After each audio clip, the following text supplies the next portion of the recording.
Now in question 4, we're asked about this curve based on a quadratic graph. You can see it's y is equal to ax squared plus bx plus c. This is the most important bit, and this gives it this characteristic U shape. I know that a graph that is like this is also quadratic, but that would be y equals negative ax squared, or a would be negative in this instance. So the value of a must be positive in this case to give it that upwards U shape. The value of c, this is c up here. The value of c, this is the y-intercept. So as you can see, the y-intercept here is below the x-axis, so it is a negative value.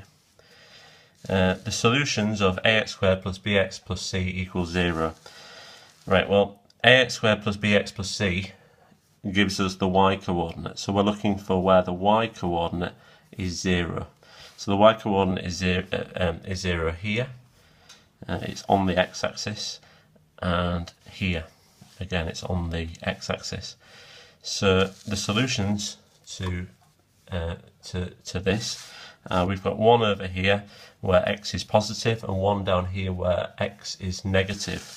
So we've got one positive and one negative.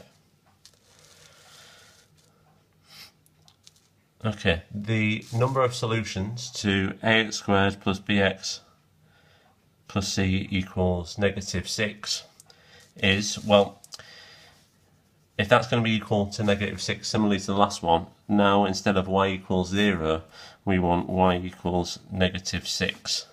Now y equals negative 6 is going to be a horizontal line that goes through negative 6 on the y-axis. If you just look at this coordinate here, it says negative 3. So negative 6 is going to be somewhere below that. This isn't to scale, but you can get the idea that it's going to have a y-coordinate less than that, so it's going to be down there. So that line does not go through this curve. When we had y equals 0, this line went through this curve at 2 points, so there were 2 solutions. Here, there are no solutions. There are no points where the y-coordinate is going to give us negative 6. So the number of solutions is 0. And finally, the equation of the tangent to y equals ax squared plus bx plus c at 2, negative 3 is, well, the tangent, you've really got to understand what a tangent is. It's a line that touches that point there, as it says it is at that point, but it only touches it at that point there. So you could imagine, hopefully, a line like that, which is a horizontal line, and this horizontal line will have a y-coordinate there of negative 3. So the line will be y equals negative 3. So it is this answer here.